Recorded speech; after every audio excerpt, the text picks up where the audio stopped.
Hello guys, நான் உங்கள் Raja Peron. Follow me Instagram ID Raja Peron. Subscribe my channel, support my channel, click the bell button. நம்ம T20 world கப்பில் India ஜெயிச்சிருச்சு. கொண்டாட்டம் பயங்கரமாக இருந்துச்சு. எதிர்பார்க்காத அந்த நுனி சீட்டில் உட்கார வச்சு சரியான ஒரு மேட்ச் இல்லையா? செம சூப்பராக இருந்துச்சு. எல்லாரும் அதை பார்த்துருப்பீங்க நேற்று. அதனால நான் 10 மணிக்கு தூங்குங்கன்னு நிறைய பேர்கிட்ட சொல்லியிருந்தோம். தூங்காமல் நிறைய பேர் பார்த்துருப்பீங்க. ஆனால் அதனால உங்களுக்கு கூஸ் பம்ப்ஸும் உடம்புல உற்சாகமும் தான் வந்திருக்குமே தவிர நீங்கள் தவறான பாதைக்கு போயிருக்க மாட்டீங்க. நோ ஃபேப் டே 4 ஓகேவா? 3 வந்து அந்த 3ங்கிற ஒரு அந்த கஷ்டமான கட்டத்தை கடந்த எல்லா சகோதரர்களுக்கும் வாழ்த்துக்கள் ஓகேவா? 3 கடந்துட்டோம், சூப்பர். இன்னைக்கு 4th டே. இன்னைக்கு ஈஸியாக கடந்துருவீங்க. இன்னைக்கு ஒரு பிரச்சனையே கிடையாது. நாளைக்கு 5th டே. நாளைக்கு சில விஷயங்கள் இருக்குது. நான் சீக்கிரமே முடிஞ்ச அளவுக்கு அப்லோட் பண்ணிடுவேன். முடிஞ்சால் காலையிலேயே அப்லோட் பண்ண பார்க்குறேன். எப்படின்னு பார்ப்போம் ஓகேவா? இன்னைக்கு டே 4 நல்லபடியாக முடிச்சிருங்க. நான் முதல்ல சொன்ன மாதிரி தான், ஆற்றலை ஆக்கவோ அழிக்கவோ முடியாது. ஒரு வகை ஆற்றலை இன்னொரு வகை ஆற்றலாக மாற்ற முடியும். ஸோ உடலின் சக்தியை வந்து நம்ம இன்னொரு வழியில் கொண்டு போகிறதுக்கு தான் அந்த என்னது ஒரு கோலை வந்து வச்சுருக்கோம். ஆக்சுவலாக இங்கே வந்து கோல் வந்து உனக்கு அந்த அளவுக்கு இம்பார்ட்டண்ட்டாக இருக்கணுங்க. நிறைய பேர் தோற்று போகிறதுக்கு காரணம் என்னென்னா, உன்னுடைய கோலை வந்து நீ அந்த அளவுக்கு விரும்பலை. நீ வச்சிருக்க கோல் வந்து உன் லைஃப்பில் அவ்வளவு முக்கியமானதாக இருக்கணும். இந்த கோல் கிடைச்சா உன் லைஃப் எப்படியெல்லாம் இருக்குன்னு நீ கற்பனை பண்ணியிருக்கணும். ஒரு IPS படிக்கணும்னு ஆசைப்படுற, அடுத்தது நான் இந்த மாதிரி மார்க் எடுக்கணும்னு ஆசைப்படுற, இல்லை இந்த மாதிரி இது பண்ணணும்னு ஆசைப்படுற. கேமரா 2ஆக பிடிங்க இல்லைன்னா இதாகி ஓகே. இந்த மாதிரிலாம் ஆசை இருக்கும்போது அதை கற்பனையில் இருக்கணும். அப்போந்தான் அந்த கோல் வந்து நமக்கு ரொம்ப முக்கியமானது அப்படிங்கிற எண்ணம் நம்ம மனசுக்குள்ளே இருக்கும். அப்போந்தான் இந்த ட்ரைனிங்கை வந்து நாம் விட்டு போக மாட்டோம். இல்லைன்னா இதை வந்து ஈஸியாக விட்டுருவோம், தோற்றுருவோம். ஃபஸ்ட் டே தோற்றுருவோம், 2ஆம் டே தோற்றுருவோம், இல்லை 3ஆம் டே கூட தோற்றுருவோம். அந்த கோல் உனக்கு ரொம்ப இம்பார்ட்டண்ட்டாக இருக்கணும். இருக்கும் பட்சத்தில் இதுவா அதுவான்னு வரும்போது கோல் தான். ஸோ இது நம்ம கண்ட்ரோலாக இருந்தால் நம்ம கோலை நம்ம அச்சீவ் பண்ண முடியும் அப்படிங்கிற எண்ணம் மனசில் இருக்கும் ஓகேவா? அது போக நான் டெய்லி உங்களுக்கு ஞாபகப்படுத்திக்கிட்டே இருக்கிறேன்.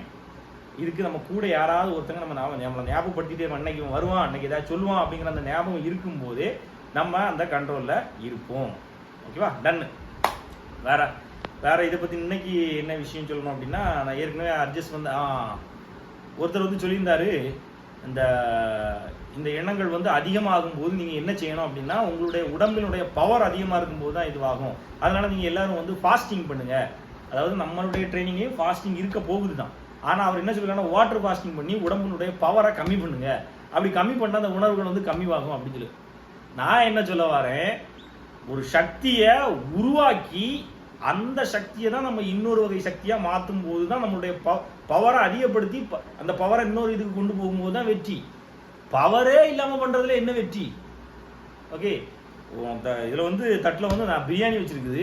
பிரியாணி வச்சு நீ கண்ட்ரோலாக இருந்தால் தான் உன்னுடைய நீ பண்ணுறது உண்மையிலேயே கண்ட்ரோல்.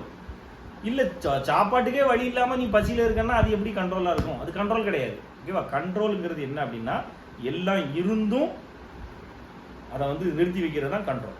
அப்போ உண்மையிலே என்னன்னா, எந்த அளவுக்கு நம்ம பவரை உடம்புல இன்க்ரீஸ் பண்ண முடியுமோ இன்க்ரீஸ் பண்ணணும். அதனால நமக்கு அந்த அட்ஜஸ்ட் வரும்போது அதை கண்ட்ரோல் பண்ணாதான் அது ரியல் பவராக மாறும்.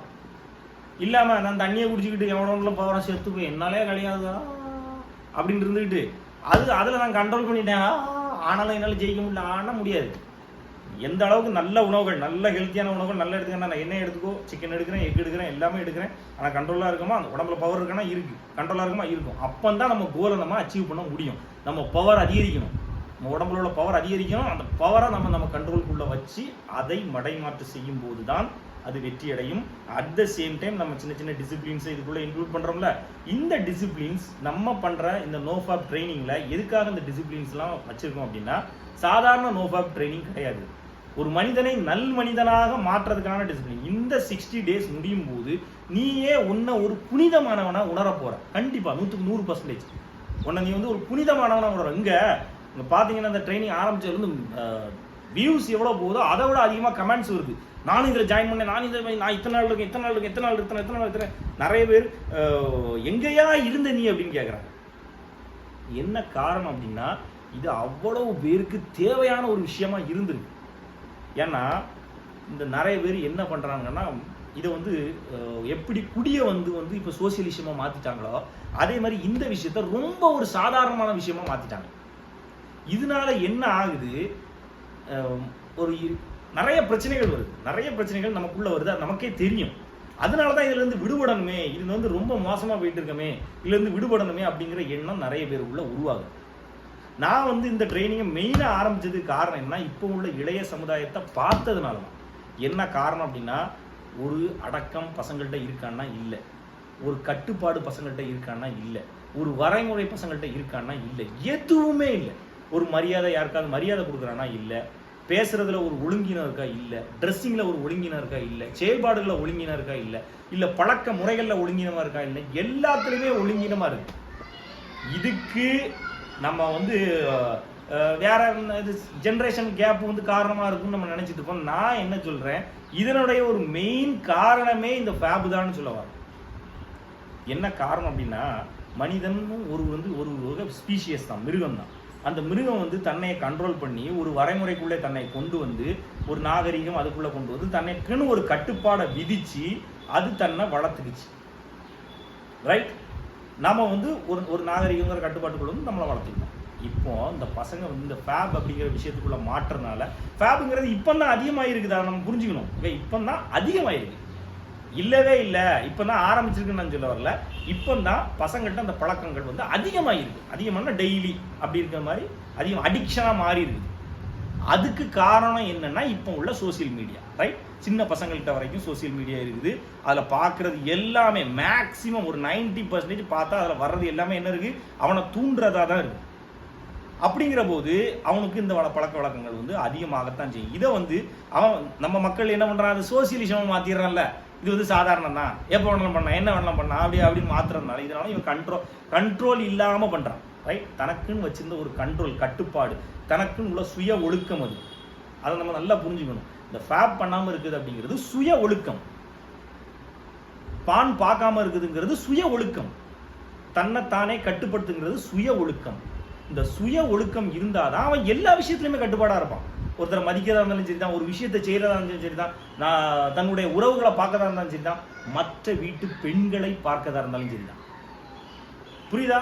அந்த சுய ஒழுக்கம் இருந்தாதான் அவன் நல்ல ஒரு பண்பாளனா இருப்பான். சுய ஒழுக்கமே இல்லைன்னு வச்சுக்கேன். சுய ஒழுக்கம்னா நிறைய பேருக்கு சுய ஒழுக்கம்னா என்னதுன்னே தெரியல. சுய ஒழுக்கம்ங்கிறதுல ஃபர்ஸ்ட் இருக்குது இதுதான், அதை புரிஞ்சுக்கோங்க.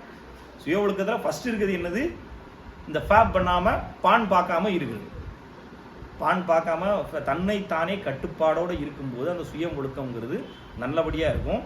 இப்போ உள்ள பசங்கள்கிட்ட அந்த சுய ஒழுக்கம்ங்கிறது, சுய கட்டுப்பாடுங்கிறது இல்லாதனால என்ன ஆகுது, இந்த விஷயத்திலேயே கட்டுப்பாடு இல்லாத போது வெளி விஷயங்கள்ல, அதாவது பெரியவங்களுக்கு மரியாதை கொடுக்கறதா இருந்தாலும் சரிதான், ஒரு ஒழுங்கினமா ஒழுக்கமா நடக்கிறதுன்னு சொல்லுவாங்கல்ல, ட்ரெஸ்ஸிங் நடக்கிறது, நடை உடை பாவனையா இருந்தாலும் சரிதான், இந்த கையில் கடுக்குன்னு போடுறது, இந்த விஷயங்கள்லாம் இருக்குல்ல.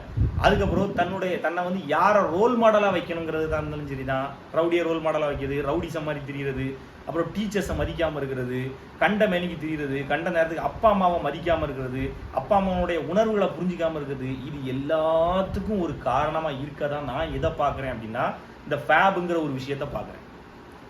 சத்தியமா இது நான் சொல்றது உண்மைன்னு உங்க எல்லாருக்குமே புரியும். சீரியஸா நம்ம அறியாத ஒரு உண்மை. இந்த ஃபேப் சுய கட்டுப்பாடு இல்லாததுங்கிறது தான் இந்த இன்றைய சமுதாயம் வந்து மோசமா மாறி போறதுக்கான ஒரு காரணம். அந்த காலத்துல சுய கட்டுப்பாடுக்கு வந்து ஃபேமிலியே ஒரு கட்டுப்பாடா இருந்துச்சு. நமக்குன்னு தனி ரூம் இருக்காது, நமக்குன்னு இந்த இல்லெல்லாம் கிடையாது. இப்போ இந்த மாதிரி விஷயங்கள்லாம் இருக்கும்போது என்ன ஆகும், அவனே கொஞ்சம் கட்டுப்படுத்தி தான் ஆகணுங்கிற நிலைமை இருக்கும். அப்போ அவன் கட்டுப்பாடோட இருந்தான், அந்த பயம் இருந்துச்சு, மரியாதை இருந்துச்சு, அப்பா அம்மாவோட பாசம் இருந்துச்சு, அப்பா அம்மா சம்பாதிக்கிற காசு இருக்குல்ல, அந்த காசு மேல வந்து அதனுடைய கஷ்டம் தெரிஞ்சிச்சு. இன்னைக்கு எதுவுமே யாருக்குமே தெரியறது இல்லை. ஒரு வேணா ஒரு 10% பசங்க ஒழுங்கா இருக்காங்கன்னு சொல்லுவாங்க.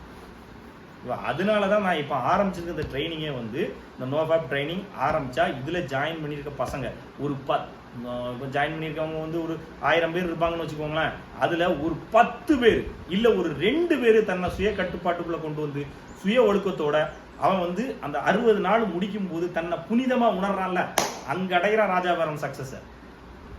ஏன்னா எனக்கு தெரியும், நான் இதை உணர்ந்திருக்கேன். சில டாக்டர்ஸ் வந்து பண்றது நல்லதுன்னு சொல்லலாம், இது சொல்லலாம், அப்படி சொல்லலாம், இப்படி சொல்லலாம். என்னைய பொறுத்தவரை என்னுடைய அனுபவ ரீதியில நான் சொல்றேன், இது ஒவ்வொரு ஆண்களுக்குமே தெரியும். தன்னஞ்செய்வது பொய்யற்கப்பா. இந்த கட்டுப்பாட்டில் தான் இருந்தோம் அப்படின்னா நம்மளுடைய ஒழுக்கம் நல்லா இருக்கும், நம்மளுடைய பண்பு நல்லா இருக்கும், நம்மளுடைய திறமை நல்லா இருக்கும், நம்மளுடைய மூளை செயல்திறன் நல்லா இருக்கும், உன் அழகு மேம்படும். இது எல்லாமே எல்லா பசங்களுக்கும் தெரிஞ்சது தான். என்ன காரணம்னா, ஃபேப் பண்ணும்போது உன் முகத்தில் வர்ற டேமேஜாக இருந்தது, உன் அழகில் வர டேமேஜ், உன் கான்ஃபிடென்ட்ல வர டேமேஜ் எல்லாத்தையுமே எல்லாரும் உணர்ந்துருப்பீங்க, ரைட்? அதனால இது எல்லாத்தையும் புரிஞ்சுக்கோங்க. அதுக்காக தான் நம்ம இந்த ஃபேப் ட்ரைனிங்கை ஆரம்பிச்சிருக்கோம்.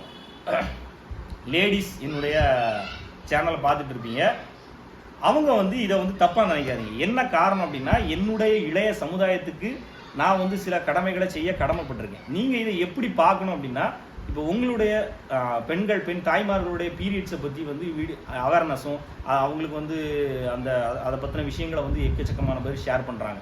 ஸோ உங்களுக்கு அது எவ்வளவு முக்கியமானதோ, அது எவ்வளவு தேவையானதோ, அதே போல் என் பசங்களுக்கு என் பசங்கன்னா நம்ம பசங்களுக்கு இந்த ஒழுக்கத்தை நான் சொல்லிக் கொடுக்க வேண்டியது ரொம்ப ரொம்ப முக்கியமானது.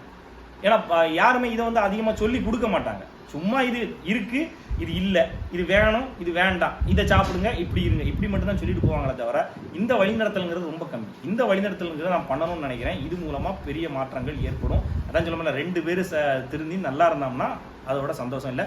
அதை மட்டும் இல்லாமல் இந்த கட்டுப்பாடு மூலமாக தன்னுடைய பவரை எப்படி யூஸ் பண்ணி சக்ஸஸ்ங்கிற நிலைமையை அடைய முடியும் அப்படிங்கிறத நான் இதில் சொல்லிக் கொடுக்குறேன். சேம் நானும் உங்கள் கூட தான் பயணிக்கிறேன். என்னுடைய சக்ஸஸையும் நீங்கள் பார்க்க தானே போகிறீங்க. ஸோ பார்ப்போம், உங்களுடைய சக்ஸஸையும் நான் பார்க்க போகிறேன், என்னுடைய சக்ஸஸையும் நீங்கள் பார்க்க போகிறீங்க. தொடர்ந்து பயணிப்போம். இன்னைக்கு 4வது டே. பயம் இல்லாமல் சந்தோஷமாக இருங்க, வெளியில் நல்லா சுற்றுங்க, சாப்பிட்டு வாங்குங்க, தூங்குங்க. நாளைக்கு உள்ளதை இன்னைக்கே ஒரு விஷயம் சொல்லிடுறேன். நாளைக்கு 5ஆம் தேதி, அந்த 5வது நாள், ஓகேவா?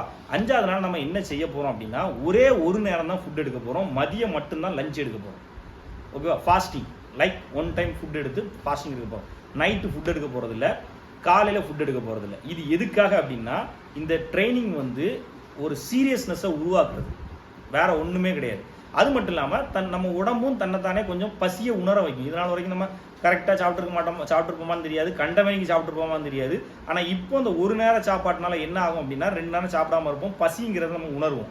நம்ம குடல் கொஞ்சம் சுத்தமாகும். தண்ணீர் நிறைய குடிக்கலாம். காலையில் தண்ணி குடிச்சிக்கலாம், நைட்டு எவ்வளோ வேணாலும் தண்ணி குடிச்சிக்கலாம், இடைப்பட்ட தமிழில் எவ்வளோ வேணாலும் தண்ணி குடிச்சிக்கோங்க. ஆனால் உணவு, திட உணவு அப்படிங்கிறது நீங்கள் எப்போ எடுக்கணும் அப்படின்னா, கொஞ்சம் எனக்காக இந்த ஒரு விஷயத்த, நமக்காக இந்த ஒரு விஷயம் நீங்கள் பண்ணி ஆகணும். அப்போ தான் நம்ம என்ன மைண்ட் தாட்டில் வரும் அப்படின்னா, நாம் ஒரு பிரம்மச்சரிய விரத முறையில் இருக்கிறோம், நோ ஃபேப்ங்கிறது ஒரு பெரிய ஒரு ட்ரைனிங்கில் இருக்கிறோம் அப்படிங்கிறது நமக்கு புரிய வரும். அப்போ தான் நம்ம அது எந்த விஷயமா இருந்தாலும் நம்ம மைண்டில் பதிக்கணும். முழுமையாக பதிச்சாதான் நம்ம அந்த விஷயத்தை சக்ஸஸ்ஃபுல்லாக எடுத்துகிட்டு போக முடியும். இதை புரிஞ்சுக்கணும். எல்லா விஷயமுமே அப்படிதான். அதனால இப்போ நாம பதிக்க போகிறோம். இப்போ இன்னைக்கு நாம சாப்பிடாம இருக்கும்போது நம்ம மைண்டு முழுசாக பதிக்கணும். எதுக்கு சாப்பிடாம இருக்கிறான்? இந்த விரதத்தை இருக்கிறான், அதனால இவன் சாப்பிடாம இருக்கு. இந்த விரதம் எதுக்கு இருக்கிறான்? அவனுடைய கோலை அடையிறதுக்காக இருக்கிறான் அப்படிங்கிற விஷயத்த நம்ம மைண்டு ஆட்டோமேட்டிக்காக பதிச்சிடும். அப்போ நம்ம இதை ஈஸியாக இன்னும் தொடர்ந்து போகும். இதை நான் கொஞ்ச நாள் கழிச்சு கூட ஆரம்பிச்சிக்கலாம், ஆனால் செட் ஆகாது. இப்போவே நம்ம இதை பதிவு வைக்கணும். 5ஆம் தேதி 5வது நாளே பதிவு வச்சிட்டோம்னா இன்னும் நம்ம தொடர்ந்து போகிறது ரொம்ப ஈஸியாக இருக்கும். ஸோ நாளைக்கு நம்ம என்ன பண்ண போகிறோம், லஞ்ச் மட்டும்தான் எடுத்துக்க போகிறோம். காலையில் ஃபுட் எடுத்துக்க போகிறதில்ல, நைட்டு கம்பல்சரி ஃபுட் எடுத்துக்க போகிறதில்ல, ஆனால் வாட்டர் எடுத்துக்க போகிறோம், ஓகேவா? நாளைக்கு இதை நம்ம ஃபாலோ பண்ண போகிறோம். சக்ஸஸ்ஃபுல்லாக தொடர்வோம். வெற்றி நமதே.